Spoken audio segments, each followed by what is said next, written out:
kailangan makakuha ang pro-impeachment ng 16 votes or as required by the Constitution, 2/3 votes. At sa ngayon po ay makikita natin sa bagong reorganization na si Senate President Alan Cayetano na ang namumuno at si Senator Loren Legarda ay 11 lamang or 11 ang minority bloc o sa malamang magiging pro-impeachment.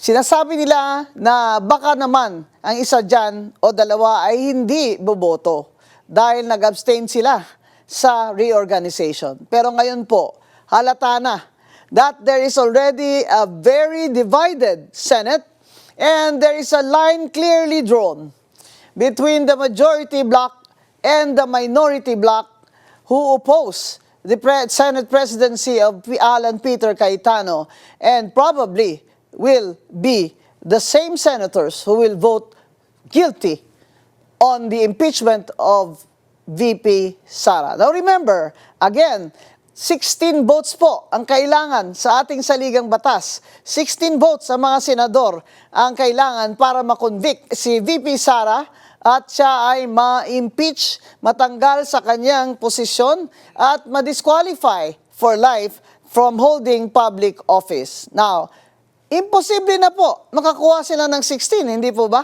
Kahit na po mag-absent si Senator Bato de la Rosa, ay 12 pa rin po ang nandyan ngayon sa Senado at ang 11 ay clearly malayo po naman ang 11 sa 16. Kaya yung pong Plan B na pinag-usap-usapan ay importanteng malaman natin kung ito nga po ba ay may mga sinimulan at sino po ang nagsisimula ng mga planong ito. Now remember that the trust rating of President Bongbong Marcos now is very, very low. It is -15.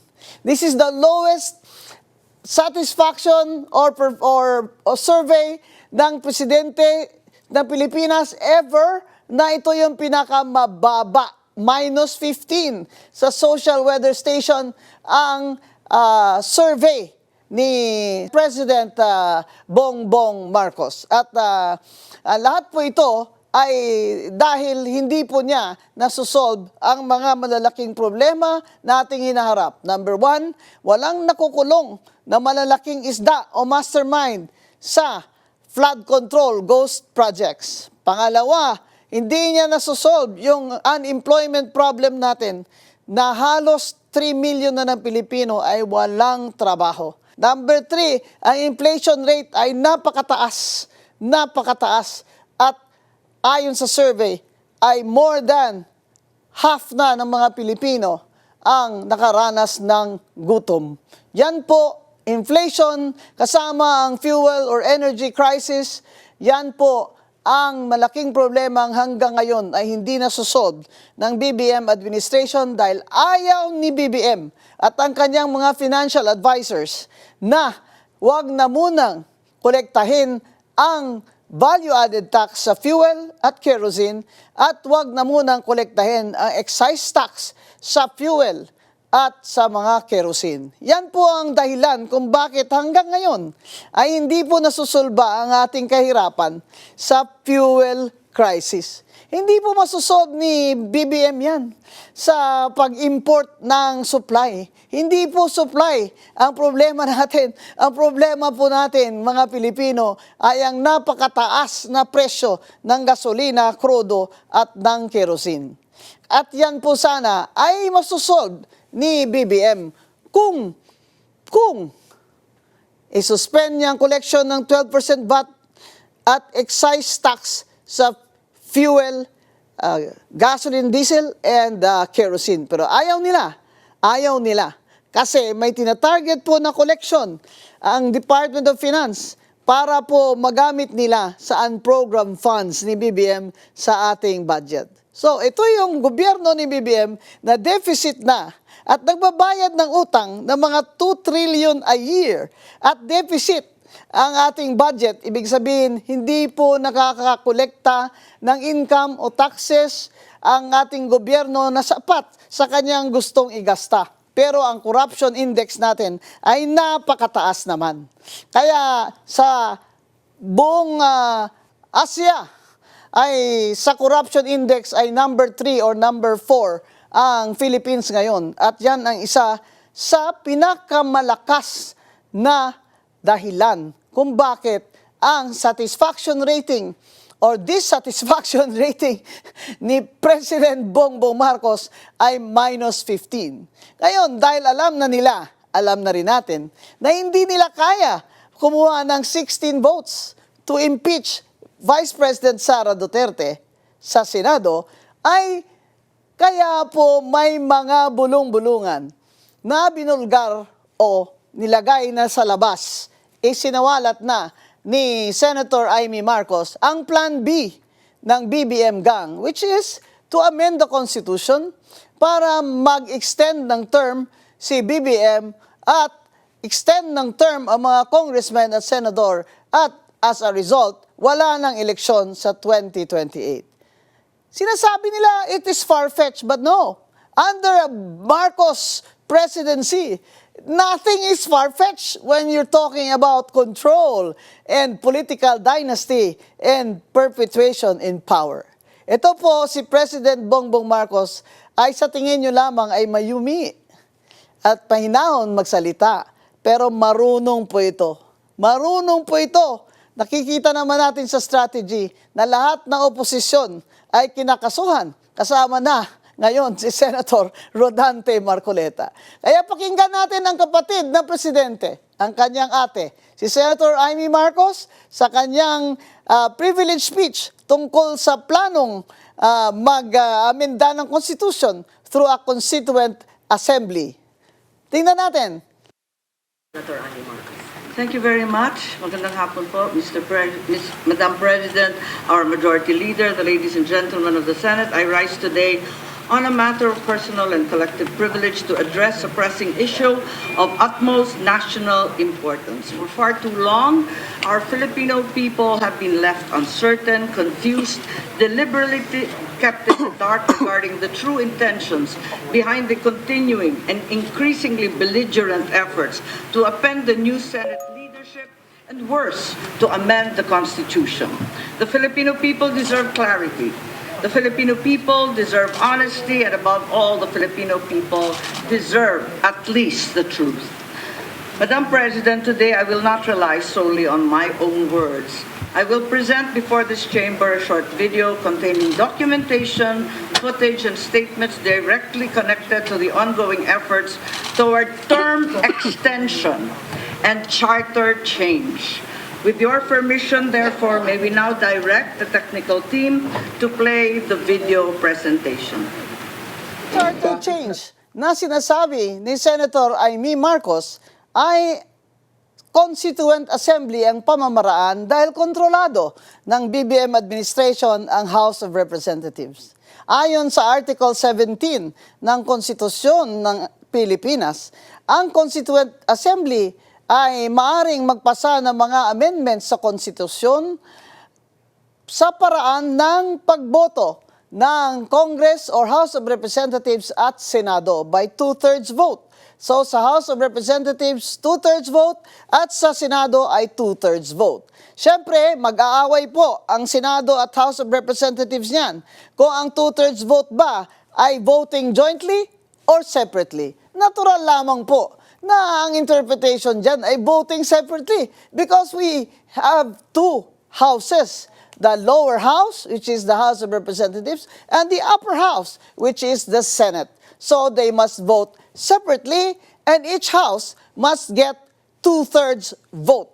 And in the Senate, again, that is the same 2/3 vote that you need to impeach Vice President Sara, which is 16 votes, which means that there is no way that this present minority bloc can pass amendments through a Constituent Assembly. But, you know, Bongbong Marcos is always full of surprises and will never know what magic tricks he's going to pull out of his hat.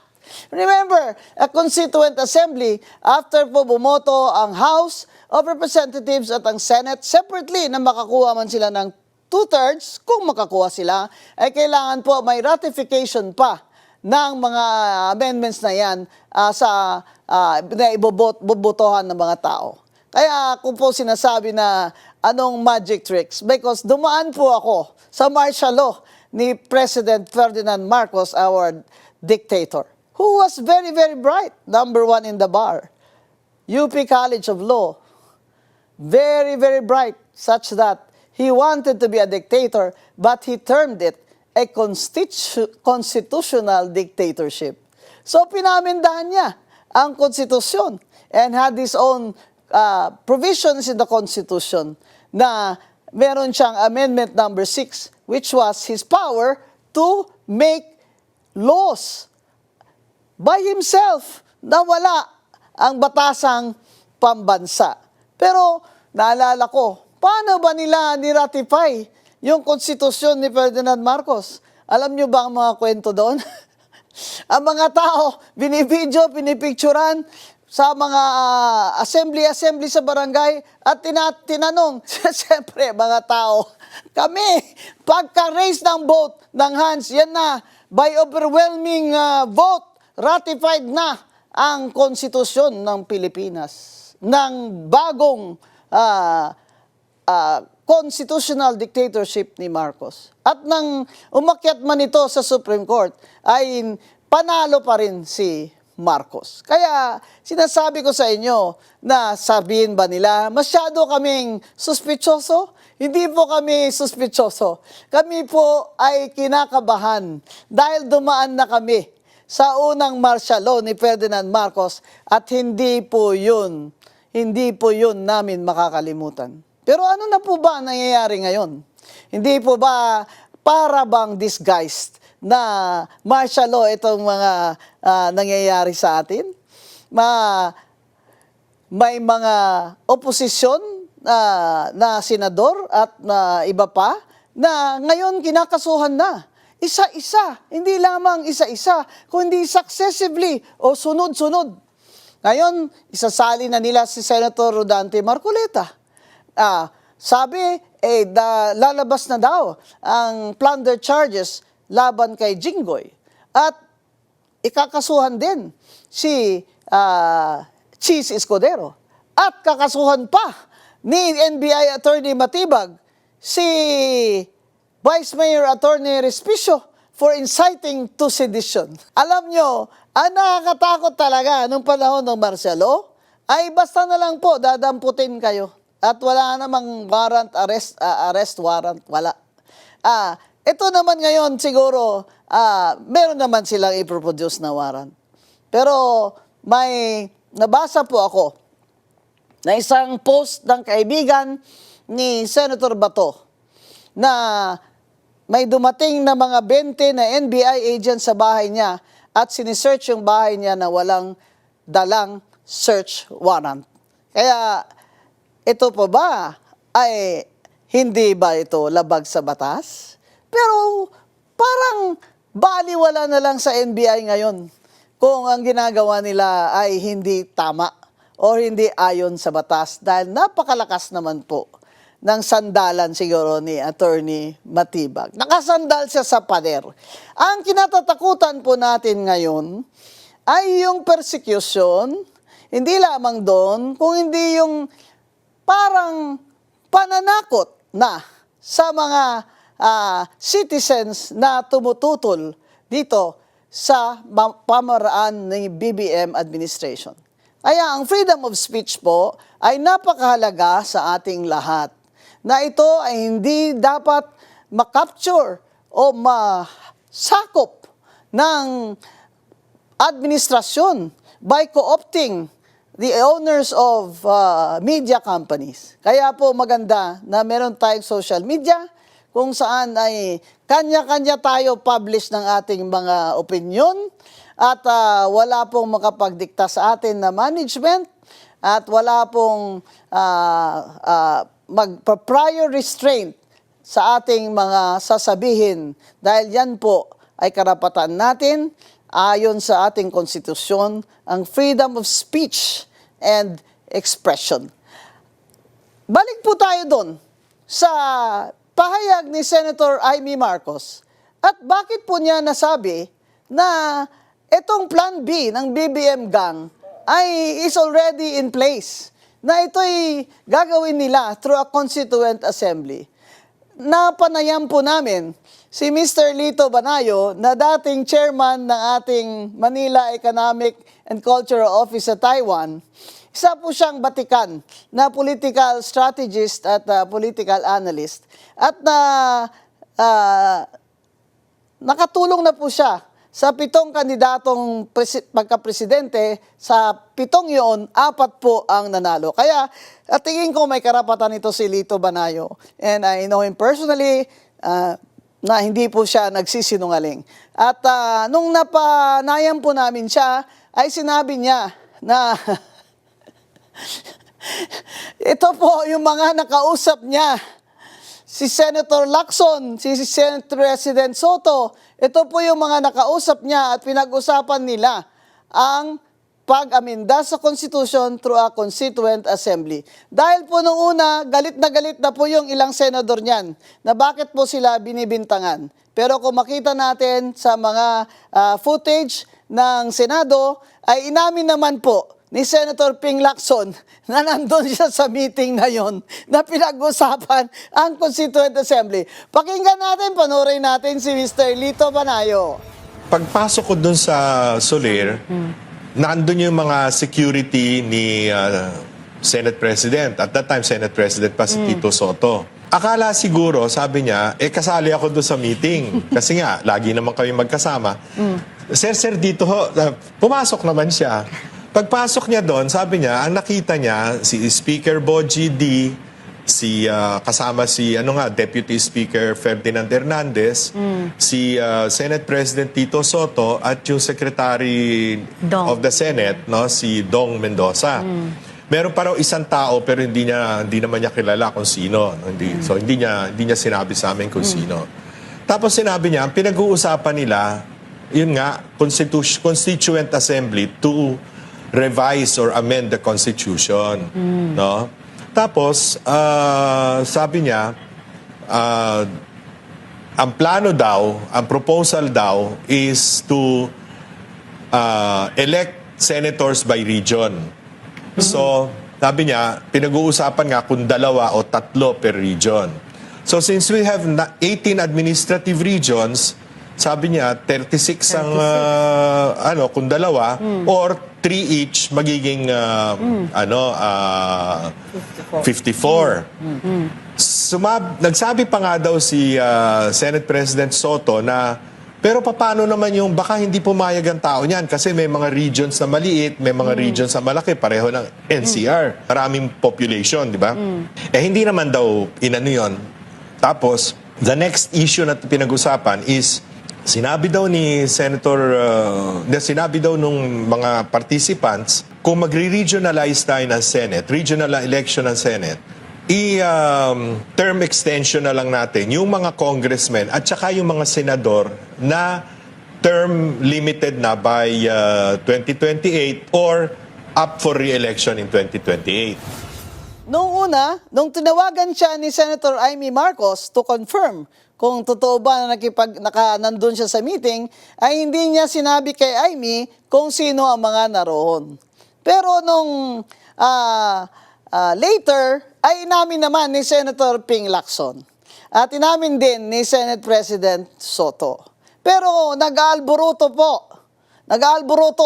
si Senator Kiko Pangilinan at si Senator Zubiri dahil hindi po sila, sabi nila, kasali dyan sa mga meeting at mga sabing plano na yan na amendahin ang konstitusyon. Galit na galit po si Senator Zubiri dahil naniniwala naman ako na hindi naman siguro niya gagawin yun. Kasi kilala ko naman siya personal, parang hindi naman siya papayag doon. But we'll never know. As I said, under the BBM administration, we'll never know what magic tricks BBM and his gang will pull out of his hat. But look at Senator Kiko Pangilinan. Galit na galit. I have never seen him so angry. And in this week alone, he was angry 2 times. 2 times. Galit siya, sigaw siya kay Senator Robin Padilla na muntik na magsuntukan doon. Tapos ngayon, sigaw na naman siya to object na hindi siya kasali dyan kung totoo man yan. At in fact, I saw that he was objecting, talking loudly at the same time as Senator Ping Lacson was speaking, such that Senate President Loren Legarda had to caution him and assure him that she will never do that to him, that she will never deprive him of his time or his turn to speak. It was the manifestation of the presiding officer